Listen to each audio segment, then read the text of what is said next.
What about the pallium? The pallium is the Latin word for a short, skimpy, minimalistic version of the Omoforian, because that's where it came from. Okay? You know, because that was, even in the West, the sign of the bishop's office. You know, we oftentimes think today is that the sakos is the sign of the bishop's office, and that's the emperor's old clothes. Yes. Just as is the mitre on his head. Those are not ultimately, okay, this is a pallium. John called the second one a bit bigger pallium than some. Benedict XVI actually wears a full Omoforian because he knows where it comes from. And did for his first liturgy. And he did it for his first liturgy as Pope. He had not done so before. But when he became Pope, he said, now I can do this. And he did. And I'm sure that the folks who take care of the sacristy, and take care of vestment, is like, why did he have to do this? You know, we used to be able to just flip this thing over his head and it was done. It doesn't work that way. It doesn't work that way. So, now, then go far afield with this. I'm trying to stay on target a little bit. The bishop is in the center of the temple when he celebrates the hierarchical liturgy. That's the old way of actually celebrating the Divine Liturgy, period. Is that for the Liturgy of the Word took place in the middle of the temple. Just like in the synagogue. What happens in the synagogue? Anyone ever been to a synagogue service? Okay. Where did they take the Torah? I was going to say they have a special area. They have an ark. And they take it out of, and then they march it around the congregation and up the center aisle. Right. And then put it on a podium, basically in the center. Yeah. Okay? Look familiar? Sound familiar? Guess what? The bema. The bema. We got that from that. And, you know, and we used to keep the books locked away. And that's true. And Protestants say, oh, they locked away the Bible. You better believe it. Too expensive. You know, because why? How did you think, before the Gutenberg printing press, how did you get a Bible? Handwritten. How do you get a Torah today? Handwritten. Typical Torah in the United States, $125,000.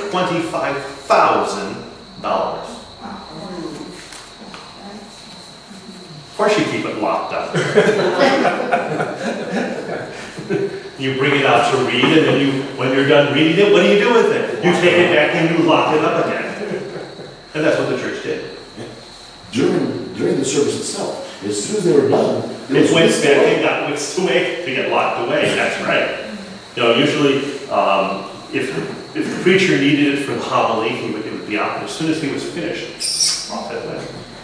Today, that we do that symbolically by putting it back on the holy table. Okay. But that's because we now have printed gospel books. And we have printed books, and even though our printed gospel book with covers about $1,000, if we didn't have a printed gospel book and had it written out by hand, multiply that by 100. And believe you me, we would lock it away. So that it would still be there. So that you could hear it. Okay? Because the scriptures do not tell us anywhere that faith comes through reading. No. It says faith comes through hearing. So the bishop is in the center of the church. He preaches the word primarily in the center of the church.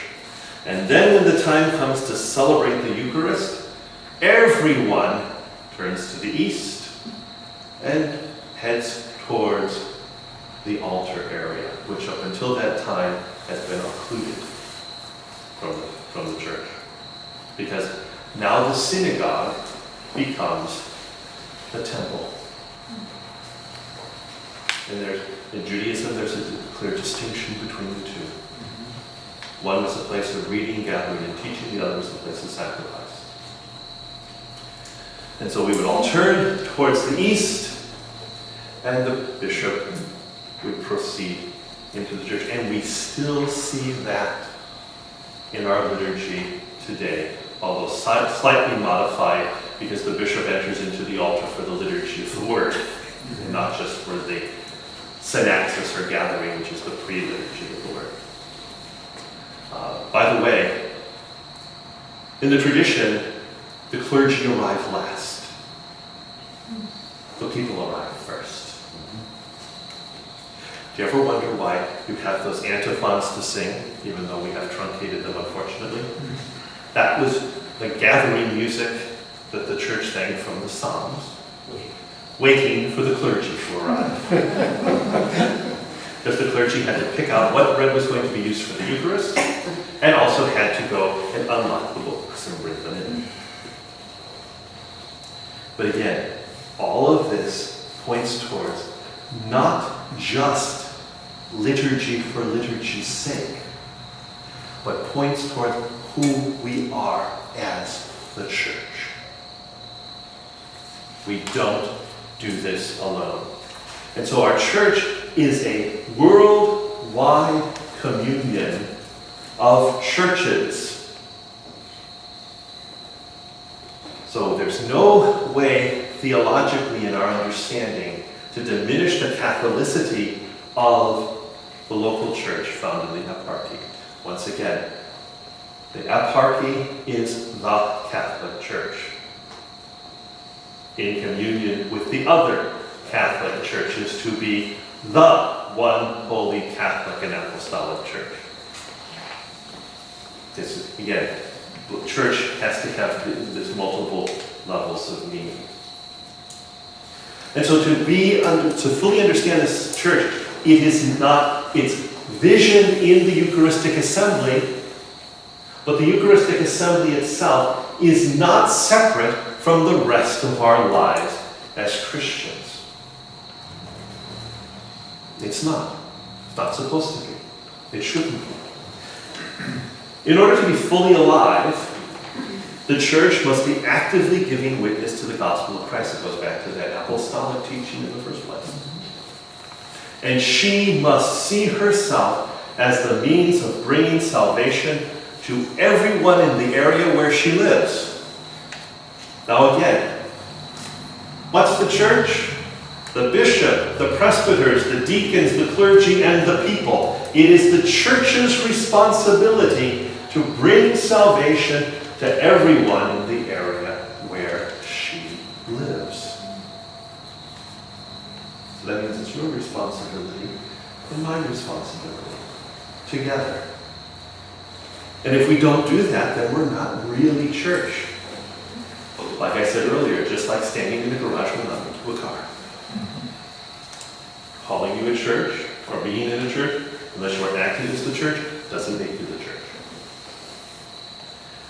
That's why we have to boldly proclaim the gospel with the active cooperation of each and every one of us as members of the church.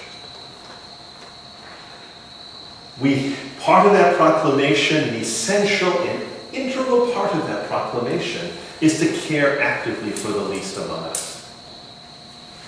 And that has to be one of our first priorities. St. John Chrysostom says this about the local church: feeding the hungry is a greater work than raising the dead. Think about that. John Chrysostom, whose liturgy we celebrate Sunday after Sunday, day after day in the proper periods, he says, feeding the hungry is a greater work than raising the dead. So if we're not doing that, we can't really be the church, because we're not really fulfilling the call of the gospel. And so St. Basil the Great, who wrote the other liturgy that we primarily read and use, okay? There's a few of us who celebrate the liturgy of St. James. I've done it, but not in my current assignment because you can't move the pews, and it makes it tough. But St. Basil the Great, calls upon each local church, and this would be the eparchy once again, to establish a food bank for the poor, a hospital or hospice, and a poorhouse before any other structure is built. Sounds serious. So these are the two men whose liturgies we use day after day after day after day after day, telling us how to be the church. And it's all, it's all wrapped together. It's not one or the other.